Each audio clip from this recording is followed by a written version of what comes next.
Olá, paz do Senhor.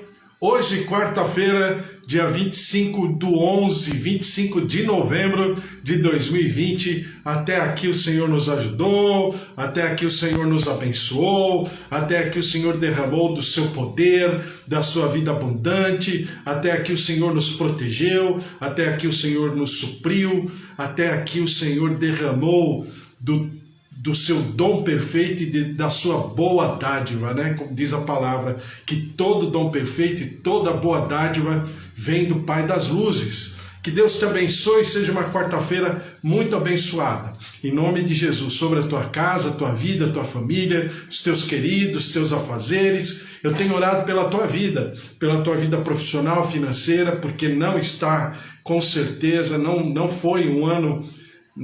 ou não tem sido, né, um ano tão fácil, por várias razões, mas que o Senhor te abençoe, que você viva a prosperidade do Senhor, o sucesso do Senhor em tudo que você estiver fazendo, tuas tarefas, teu trabalho, tuas prospecções, seja nas tuas vendas, seja no teu trabalho como um funcionário, como um trabalhador na área informal, seja onde estiver, que o Senhor te dê graça, você seja bem-sucedido, em nome de Jesus. Estamos lendo a palavra do Senhor, Mateus capítulo 6, que fala sobre a prática, né? A prática desse reino, como nós devemos agir, proceder nesse reino, e o que significa esse reino no ambiente espiritual, e como nós devemos também agir, proceder no ambiente espiritual. É por isso que na oração do Pai Nosso, o Senhor Jesus nos ensina: venha o teu reino, seja feita a tua vontade, assim na terra como no céu. Então vir o reino é invocar a manifestação do reino. Vir o reino é vir o governo do Pai, né? É vir o seu senhorio, o seu poder, a sua autoridade. Venha o teu governo, venha o teu reinado que se manifeste sobre a terra.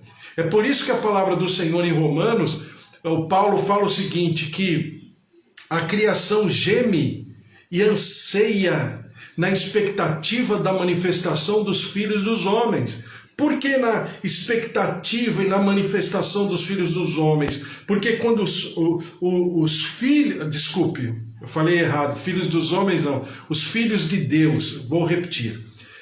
Paulo diz o seguinte, que a criação geme e aguarda na expectativa da manifestação dos filhos de Deus. Por que na manifestação dos filhos de Deus? Porque se são filhos de Deus, fazem a vontade do Pai.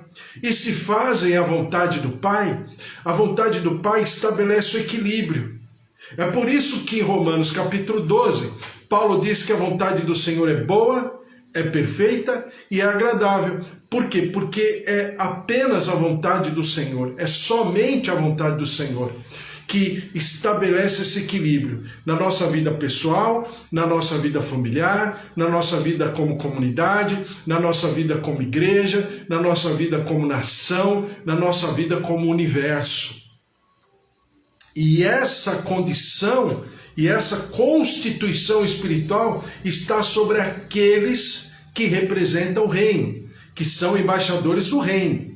Falando nisso, eu quero continuar lendo Mateus capítulo 6, versículo 19, que diz assim: não acumuleis para vós outros tesouros sobre a terra, onde a traça e a ferrugem corroem, e onde os ladrões escavam e roubam.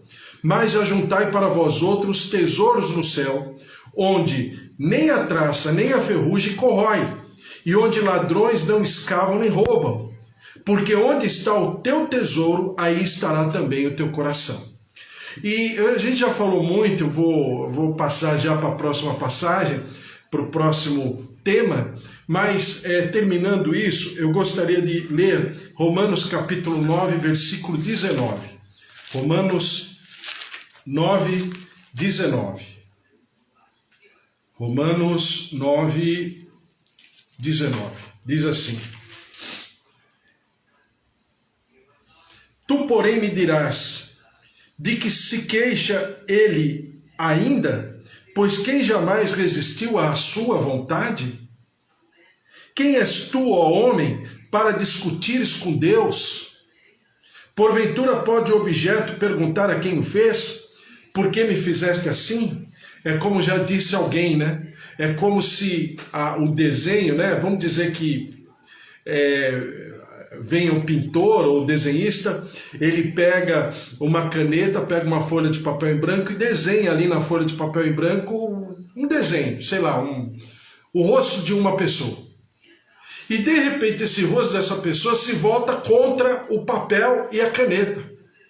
Mas foi o papel e a caneta que criaram o desenho. E o desenho fala, eu vou embora daqui, eu não quero mais ficar nesse papel. Não tem como, porque o papel está... porque o desenho está intimamente conectado ao papel. Se o desenho sair do papel, se possível fosse, se o desenho sair do papel, ele não vai existir. Porque o desenho depende do papel. O desenho só existe porque existe o papel e a caneta que o desenhou, né? Então é a mesma coisa. Quem és tu, ó homem, para discutires com Deus? Porventura pode o objeto perguntar a quem o fez? Por que me fizeste assim? Ou não tem o oleiro direito sobre a massa, para do mesmo barro fazer um vaso para honra e outro para desonra? Que diremos, pois, se Deus, querendo mostrar a sua ira e dar a conhecer o seu poder, suportou com muita longanimidade os vasos de ira, preparados para a perdição, a fim de que também desse a conhecer as riquezas da sua glória em vasos de misericórdia, que para a glória preparou de antemão, os quais somos nós, a quem também chamou, não só dentre os judeus, mas também dentre os gentios? Assim como também diz Oséias, chamarei povo meu ao que não era meu povo, e amada a que não era amada. Então, em outras palavras, Paulo está falando sobre vaso de honra e vaso de desonra.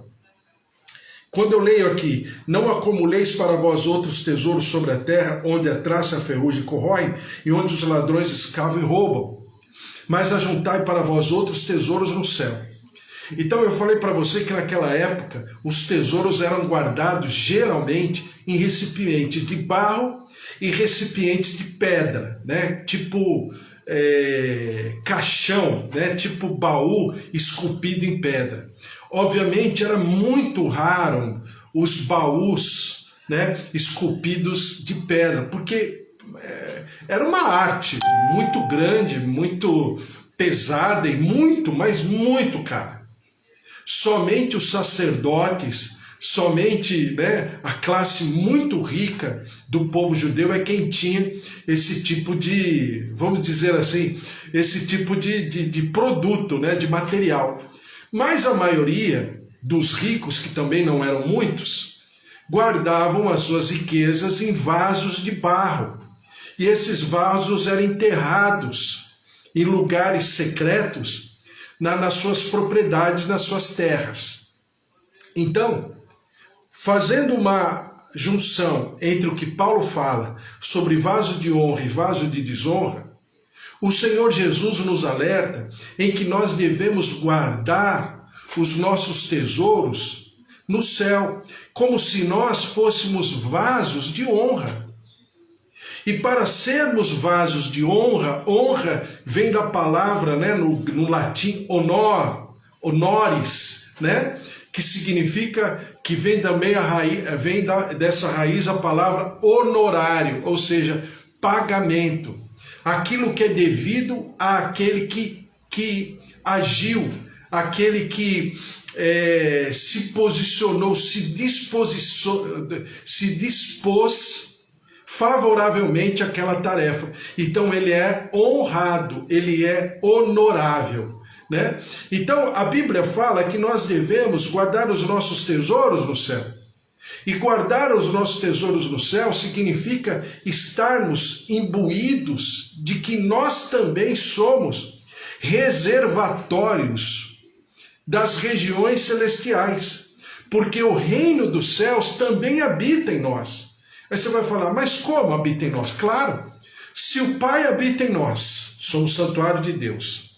Se o Espírito Santo habita em nós, porque a Bíblia fala que o Espírito Santo habita em nós, né? Nós somos como que ambientes de manifestação e de morada do Espírito Santo. E se a palavra do Senhor fala que o Senhor Jesus também habita em nós, porque nós o declaramos como nosso Senhor e Salvador, e Ele entra no nosso coração, então significa que nós também somos o ambiente do reino. É por isso que nós somos representantes desse reino. E esses tesouros estão guardados em nós. Por quê? Porque nós somos vasos, fazendo alusão à figura de Jeremias, do vaso do oleiro, nós somos vasos de barro em nós mesmos, de maneira material, de maneira precificada. Um vaso de barro não tem um valor, mas o que está dentro do vaso é o que tem valor. Então nós temos o valor exatamente por causa do tesouro que habita em nós, o nome do Senhor que habita em nós, o caráter de Deus que habita em nós. A Bíblia diz que nós temos a mente de Jesus Cristo, né? Quem conheceu a mente do Senhor? Porém, nós temos a mente de Cristo, diz lá Paulo em Coríntios. Então, nós somos e temos esse atributo de podermos ser exatamente os recipientes onde são guardados os tesouros do Senhor na nossa vida. E para terminar, a Bíblia fala que nós devemos guardar os tesouros no céu. E nós fazemos parte do céu, porque a Bíblia fala que o reino dos céus habita no nosso coração, onde a traça nem ferrugem corrói, onde os ladrões não escavam nem roubam. Porque a nossa relação com Deus e a nossa conexão e a nossa comunhão com Deus é tão forte, de que aquilo que está nele está em nós. Por quê? Porque fomos criados à sua imagem e semelhança. E o Senhor nos formou, e a Bíblia diz que Ele soprou em nós, né, o fôlego de vida. E quando nós nos apropriamos dessa verdade espiritual e incorporamos na nossa maneira de ser essas verdades espirituais, esse tesouro passa a encontrar em nós um ambiente para ser guardado. Para terminar, eu poderia falar de vários exemplos, mas um exemplo que me ocorre agora, nesse momento, é aquilo que aconteceu com o menino, na época menino, né? Estamos falando de meados de 1800, século XIX, quando um menino chamado John Rockefeller,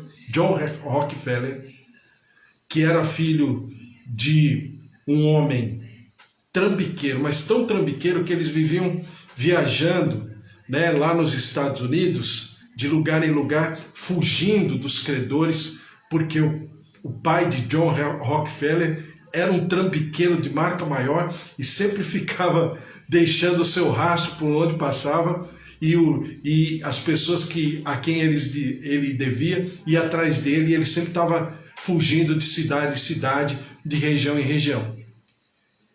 E John Rockefeller começou a trabalhar muito cedo. Ele vendia balas, né? Ele vendia doces que a sua mãe fazia em casa, e ele ia para a rua vender, e a partir daí ele começou a ganhar o seu dinheirinho. E ele conta na sua história que ele começou a ganhar num momento assim muito especial. Olha só, ele começou a aumentar os seus valores de ganho, e ele começou a levar para casa $15 por semana.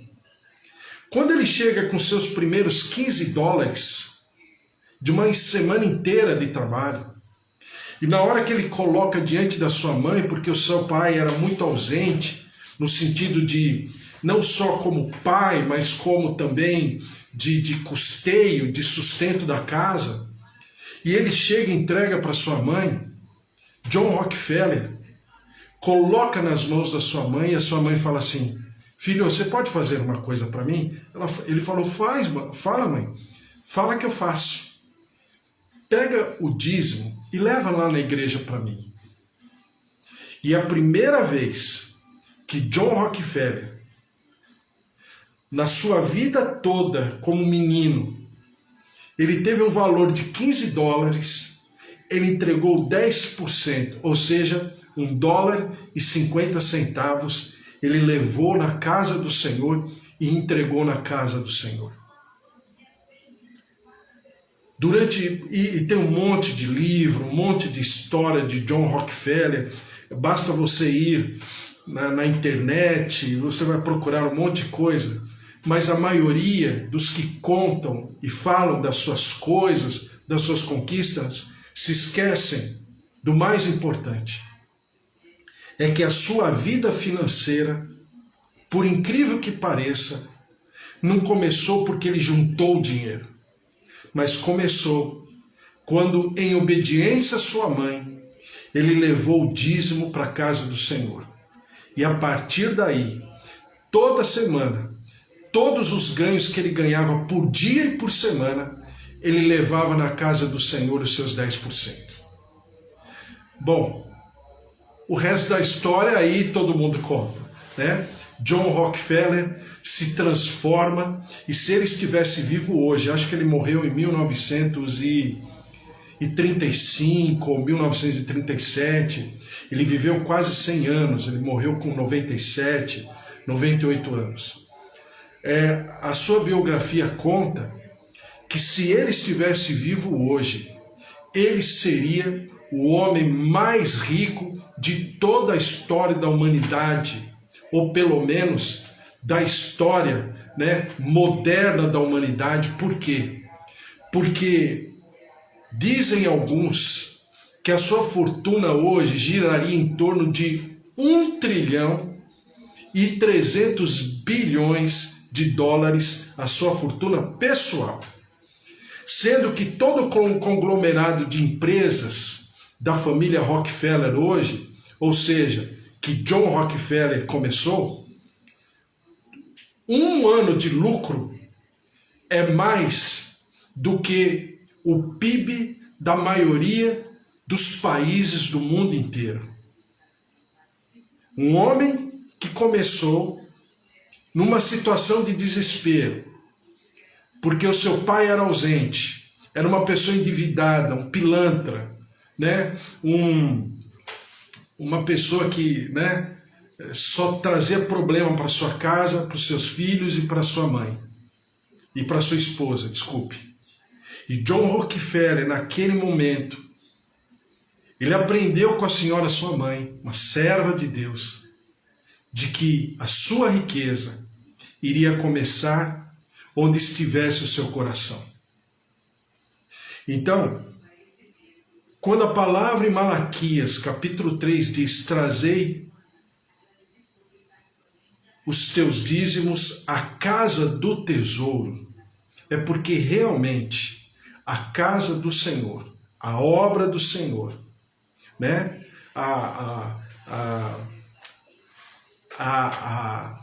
Aquilo que se faz no nome do Senhor, é que realmente é onde está e deve estar guardados os nossos tesouros. Porque quando nós colocamos a nossa vida e nós obedecemos ao Senhor e obedecemos à sua vontade e vivemos a sua vontade, então, possivelmente, nós viveremos tempos tão maravilhosos como jamais nós poderíamos imaginar. John Rockefeller é um homem, claro, como eu disse para você ontem, um homem de Deus, ele passa, mas as obras de Deus que ele fez ficam. E é exatamente o que acontece hoje, né? A família Rockefeller, né? Todo o conglomerado Rockefeller, o magnata, né, das indústrias de derivados de petróleo, do próprio petróleo em si, óleo, gasolina, poços de gasolina, usinas de petróleo e tudo mais, começou com seu primeiro, sua primeira semana de $15, começou entregando $1,50. $1,50. E ele contava. Sabe duas coisas que ele gostava de fazer? É aquilo que eu te falo sobre o dom de adquirir riquezas. Ele tinha esse dom, né? E ele sabia o porquê Deus lhe deu esse dom. Ele foi o homem mais filantropo de que a humanidade conheceu. Universidade de Harvard, nos Estados Unidos, Oxford, na Inglaterra, Oxford, na Inglaterra, que são grandes centros, campos universitários, centros de tecnologia, de ciência, grandes laboratórios, haja visto o que está acontecendo por causa das vacinas. A Cambridge, na Inglaterra, Cambridge, no Canadá, e tantas outras universidades pela Europa, pelos Estados Unidos, só são o que são por causa de John Rockefeller. Ele era um homem tão abastado, mas ao mesmo tempo tão consciente do que significava ter os seus tesouros no céu, que o Senhor não teve nenhum problema, nenhuma dificuldade em derramar desse dom de adquirir riqueza sobre ele, porque ele sabia, Deus sabia o que John Rockefeller faria. E o Senhor derramou sobre ele. E quem falava isso era ele. Não sou eu que estou falando. Era ele, quando dava aula, em alguns domingos na igreja que ele ia, ele dava aula na escola dominical. E ele contava o seu testemunho ali na classe de escola dominical. E sempre foi um homem servo de Deus. E que tinha no seu trabalho o seu dom. E por causa disso, ele viveu o que viveu. E por causa disso, ele deixou uma obra tão maravilhosa que até os dias de hoje, essas obras falam desse homem. Ele já está no altar do Senhor. Ele já foi para o céu. Ele já foi para a morada eterna. Mas as suas obras ficaram. Por quê? Porque ele aprendeu essa passagem aqui. Em ajuntar tesouros no céu. E olha que ele foi um homem que ele financiou obras missionárias pelo mundo inteiro. Essas obras missionárias tinham aviões, enfim, tinham do melhor. Não sei o que faz hoje a família de Rockefeller, mas enquanto John Rockefeller foi vivo, a igreja, a obra de Deus, o reino dos céus aqui na terra, foi muito abençoado, sustentado, inspirado pela vida de John Rockefeller. Claro que houveram outros e há ainda muitos, pelo mundo inteiro, homens e mulheres que sabem o porquê são ricos, sabem porque Deus acumulou riquezas em suas mãos, porque eles sabiam que não ficaria para eles, que não era da parte deles, porque eles eram apenas vasos de barro, vasos de honra, mas que aquilo que eles tinham era para distribuir, era para manifestar o reino dos céus. Então, a gente já vai passar para outra passagem, mas para que fique bem claro que isso é o reino dos céus. O reino dos céus é o contrário de tudo aquilo que a gente entende humanamente. Quanto mais eu dou, mais eu tenho. Quanto mais eu me apequeno, mais Deus me agiganta. Quanto mais eu me humilho, mais Deus me exalta. Quanto mais eu entrego, mais o Senhor derrama. É o reino de Deus, é o reino dos céus. Ele é completamente diferente. Ele é ao contrário, totalmente contrário daquilo que nós poderíamos entender humanamente falando. É por isso que só o Espírito Santo, para nos ensinar e aprofundadamente nos marcar, gravar no nosso coração, porque não é fácil entender, porque não é simples, ainda que a palavra de Deus seja simples, ainda que as coisas de Deus sejam simples, mas não é simples, porque eu vou te contar, para a gente entender isso aprofundadamente no nosso coração, a gente precisa se derramar diante do altar do Senhor. Por quê? Porque o reino dos céus é assim. O reino dos céus não é comida, não é bebida, mas o reino dos céus é ousadia, mansidão e alegria. E essa condição está sobre a tua vida, sobre a tua casa e a tua família, em nome de Jesus. Amém? Vamos orar? Amanhã eu falo mais. Amanhã, versículo 22. São os olhos a lâmpada do corpo. Então vamos orar e amanhã a gente fala mais e vamos colocar tudo isso diante do Senhor, para que o reino dos céus encontre em você, no teu coração, na tua vida, no teu cotidiano, exatamente esse sentimento de saber que aquilo que você é hoje, aquilo que você tem hoje, e aquilo que você será amanhã, e aquilo que você terá amanhã, são apenas instrumentos de estratégia para que o reino dos céus se manifeste aqui na terra, em nome de Jesus.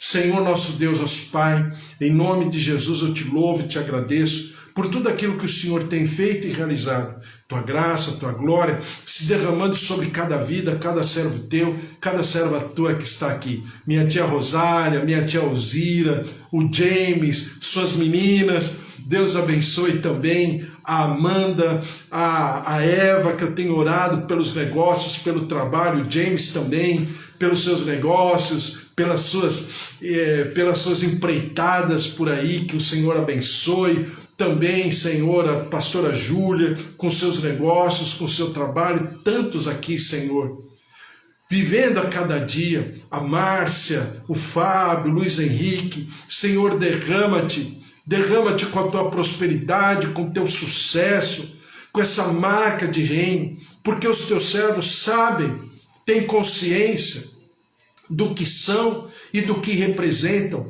e qual a responsabilidade daquilo que o Senhor derrama sobre a vida de cada um.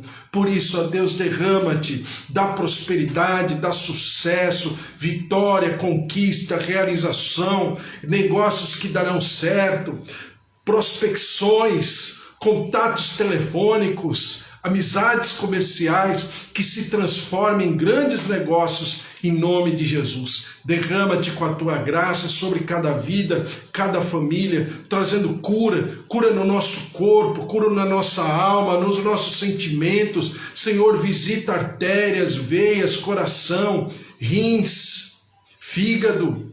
Ó Deus, estrutura óssea, muscular, tendões, nervos. Visita-nos no nosso sangue, purifica o nosso sangue, traz a tua cura, da tua saúde. Nós repreendemos todo o diagnóstico, toda célula cancerígena e declaramos o mover da vida, o poder da ressurreição, o mover da reconstrução, da restauração, em nome de Jesus. Visita, Senhor, a nossa família, visita a nossa casa, nossos idosos, avós, tios, sobrinhos, netos, filhos, marido, esposos, pais. Derrama-te sobre o nosso Brasil, visita, Senhor, sara a nossa terra, perdoa-nos na nossa iniquidade, na nossa transgressão, no nosso pecado como nação, como brasileiros, e nós daremos sempre todo louvor, toda honra e toda glória em nome de Jesus. Amém. Amém. Glória a Deus. O Senhor esteja sobre a tua vida, a tua casa, a tua família, os teus queridos. Seja uma quarta-feira maravilhosa, um final de ano especial. Eu tenho orado pelo teu final de ano e que você viva ainda nesse ano coisas tão maravilhosas que humanamente não poderia dar mais tempo. não teria mais condição, mas o Senhor derramará sobre a tua vida, a tua casa, a tua família, em nome de Jesus. Que Deus te abençoe, que o amor de Deus Pai, a vida vitoriosa em Jesus Cristo e as consolações do Espírito Santo da promessa estejam sobre a tua vida, a tua casa, a tua família, e que ninguém te resista, porque você carrega o amor do Deus vivo, tá bom? Porque se Deus é por nós, quem será contra nós? Se o Senhor é o nosso pastor, de nada nós teremos falta. Até amanhã, Deus te abençoe, um beijo, fique na paz.